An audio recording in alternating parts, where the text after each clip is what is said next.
Newsroom. A blue Monday inside this building, home to France 24 and its sister station Radio France International. RFI's Ghislaine Dupont and Claude Verlon assassinated Saturday by unknown gunmen after being abducted in the northern city of Kidal. A kidnapping for ransom gone wrong? Or were France and its flagship international radio station the target? It was French intervention at the start of this year that chased radical Islamists from the north. But Kidal remains a volatile mix of Tuareg separatists, defeated Islamists, and a Malian army whose soldiers are confined to barracks there, not yet welcome back in town. Piecing together the circumstances of Saturday's attack broaches the broader question of France's mission in Mali. But with 3,000 troops still on the ground, will the desert north ever be secure? Ghislaine Dupont, senior correspondent at the Africa desk, Claude Verlon, experienced sound producer, were in Kidal to conduct interviews for special programming in the run-up to the November 24th legislative elections in Mali. The Paris press corps mourning the deaths of two of its most talented and seasoned Africa specialists. Their mission, well, simply to provide reliable news to remote places like Kidal. As a young journalist, I had the privilege of working alongside both at RFI, a station that's paid too high a toll over the years. Their death broaches a question that goes beyond the specifics of Mali. Why deliberately target journalists? Today, in the France 24 debate, we are looking at what happened Saturday in Kidal. With us, my colleague and friend, Imogene from RFI's Africa desk. Thanks for being with us. Also joining us, Konare DOUGOUKOLO. He's a Malian researcher based here in Paris. Thank you for being back with us in the debate. Zyad LIMAM, editor of Afrique magazine, excuse me. And joining us from London, Akli, spokesperson for the Tuareg youth movement. Welcome back to the debate, the France 24 debate, where you can join the conversation on Facebook and on Twitter, our hashtag F24debate. No one can kill the consciences of the world. That's what one banner in Bamako read this afternoon. Mali's capital, the scene of a silent march. Hundreds of journalists staging it in honor of Ghislaine Dupont and Claude Verlon. Their bodies to be escorted back to Paris overnight. Here in Paris, well, a lot of emotion. Two seasoned journalists passionate about Africa. This is the portrait painted by Ghislaine Dupont and Claude Verlon's co-workers. Since news of their deaths, colleagues have gathered outside the French International radio station's offices. The black ribbon, a symbol of their loss. We lost two friends.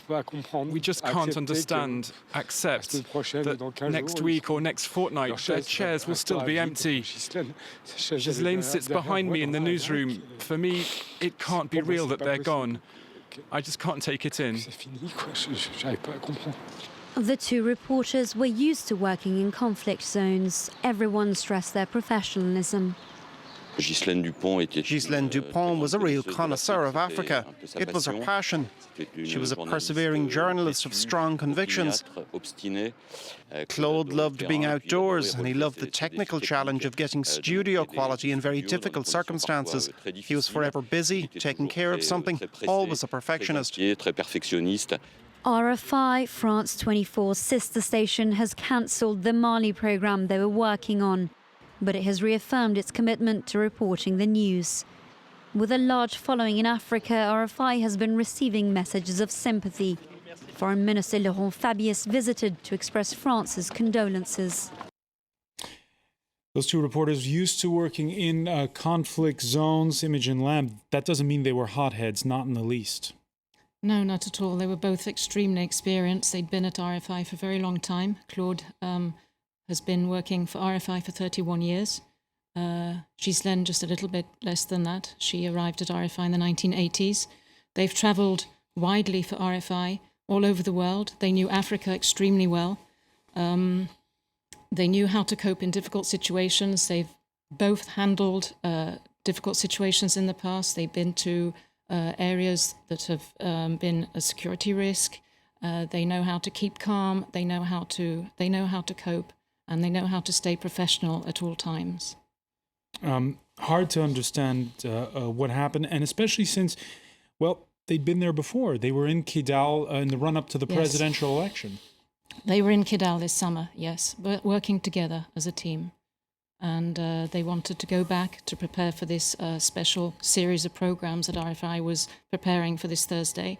And they wanted to give a voice to the population in the north of Mali, which is surviving in extremely difficult conditions. And it was important for my radio to cover the whole of Mali, including the north, despite the security in the security risks in that part of the country.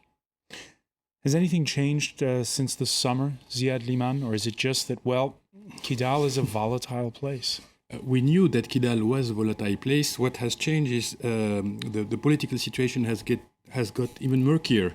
Nobody knows who's in charge of the city. Nobody knows exactly what the French are doing, what the Malian army are doing, what Serval is doing, if there are jihadist cell back in town. All this kind of Far West city with no rule makes it available for any kind of gangsters, drug smugglers, whatever you can find. As long as we don't have a real clear political solution for the city and the region, there will be this kind of openness, which is very dangerous. That's the first thing. Second thing is there is an MNLA issue. I mean, MNLA is the Tuareg separatist movement. Exactly. Are you in charge or not? I mean, you have a separate kind of deal with the French army and Serval to co-run this area. Are you in charge? The two journalists were visiting a prominent MNLA chief. I don't remember his name. I'm sorry. And they were abducted just getting out of his house. So basically, there is a real security concern, a real issue about cohesiveness of MNLA. Are they a cohesive movement? Are they divided? Are they members of the movement that are rogue members? I mean, all these issues are very confusing. There was a statement by the leadership of the MNLA this Monday saying they feel ashamed and that they want to take part in the investigation. They have tried. I mean, they are in a very difficult position. They tried to run the insurgency by their own last year. They allied with the Islamist movement. Then they're back on some kind of neutral zone close to the French operation and Serval.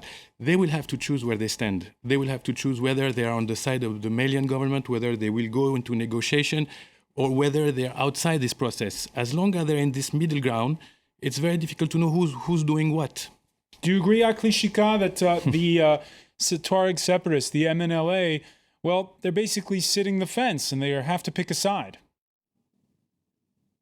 No, I'm not agree because if we go back since the intervention or even before the intervention, we have seen how MNLA actually have been targeted and a lot of the MNLA soldiers have been killed by these movements, the terrorists.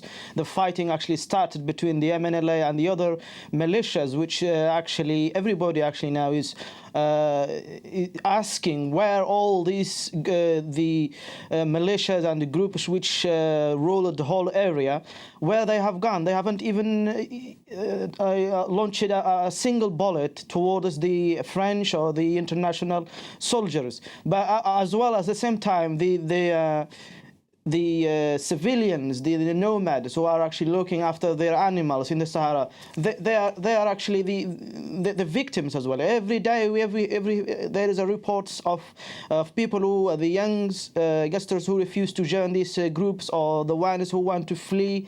They are all in the same situation, and also the MNLA have been asking the French to deal with the situation and to give them a power and in order they can fight together. But the French actually is not giving any help to the MNLA. It's the opposite. It's providing the weapons and security and logistics to the Malians and the other groups, but not for the MNLA. Hang on a second. For people coming into this story cold, Akli, why should the French give help to the MNLA? Mali is a sovereign state. It should be the Malian army's job to patrol that area.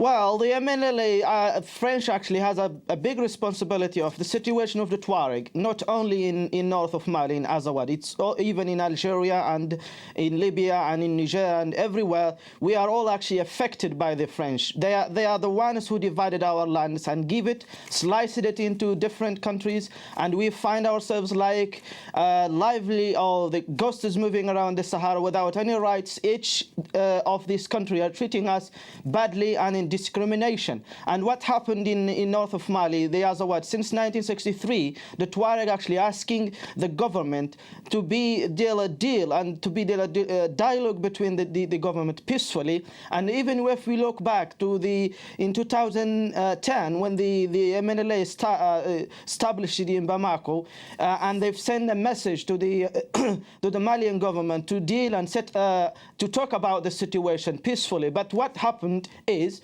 most of the MNLA leaders are put in the jail and arrested, and they've refused the dialogue, and that's what happened even in 2012. They've been trying to solve the problem peacefully. Okay, and also the other thing, please, is the Akli and the other groups who actually funded these groups and who allowed them to be in the region since 2003 is Bamako. We all know what happened between the Malian ex-president and its militias, including some Tuaregs, of course, who actually in the Malian army, they know what's happening in the region. And the Tuareg since 2003, by facing these terrorists and asking for help, but nobody actually giving help for them. And that's the result, and that's where we are now. Okay, that's the long view, and it is true that the people from the north, the Tuaregs, they feel for a long time forgotten, ignored, sometimes persecuted, as you heard, by the government in Bamako, which is 1,500 kilometers away. Konare, DOUGOUKOLO, to get back to the specifics of what happened, whose responsibility is it right today at this moment? Whose responsibility is it the safety of Kidal? I think we have to look at it with regards to responsibility, but as well with regards to sovereignty.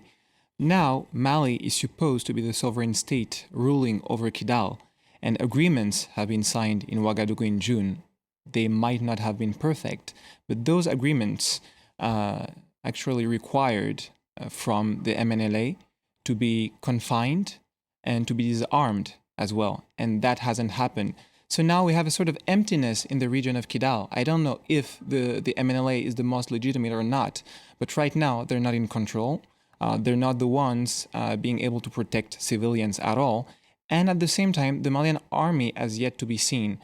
Now we have to wonder who needs to be in control of Kidal. The French came and helped with the liberation, but at the same time, they stayed out of the Kidal mess. So that leaves room for other various fighting groups to come in the region and to settle even more, although publicly everyone is talking about successful liberation. All right, so that brings us, of course, to the question of who done it. Beyond those being questioned, the list of possible suspects runs long. On Sunday, the French foreign minister suspected Al-Qaeda in the Islamic Maghreb, Hakim. But this morning on Breakfast Radio, the very same Laurent Fabius seemed to backtrack, instead playing it cautious. Right now, we are not sure who committed this assassination. There are a few theories. We're talking about Al-Qaeda in the Islamic Maghreb, Mujao, which has now taken on a new form called Al-Murabitun. We're talking about possible dissent between group members. Currently, there are no precise answers to these questions, but the president, who is watching this very closely, has given instructions to follow the trail so that the people responsible are punished. Zyad. There are so many options, which make the story very tragic. If you put aside the kidnapping business, which could be also an option, I mean... That's an important point. Ransom money? Because there's been a lot of talk about it the past week. There are numbers running around. There are running around numbers like the hijacking business had made more 100 million euros for the past 10 years. So I mean, and then this amount there was the high-profile liberation of 4 French employees of the French company. You could Arriva. even have some kind of a nightmare scenario where the people who have liberated the four hostages last week would send another message in the same time telling that we are still in control of the area. That could be also an option. But I can resume the thing very simply. Journalists carry a passport. So if we put aside the pure hijacking issue, they carry a French passport. So it's a direct attack on the French government. So you think it's an attack on the French before being an attack on journalists? If it's not gangsterism, I mean, we're talking if it has a meaning somewhere. Basically, you're hijacking two French journalists. They're French and they're journalists. It's a double message. First, you're French. Second, you're journalists. You're covering issues in our area. I think you can probably fit all the options somewhere around those two issues. Akli, banditry or a political message here? It's absolutely banditry. I think we are everybody actually refused and profoundly expressed their anger and their sadness about what happened. But absolutely, there is a lot of questions to be asked here.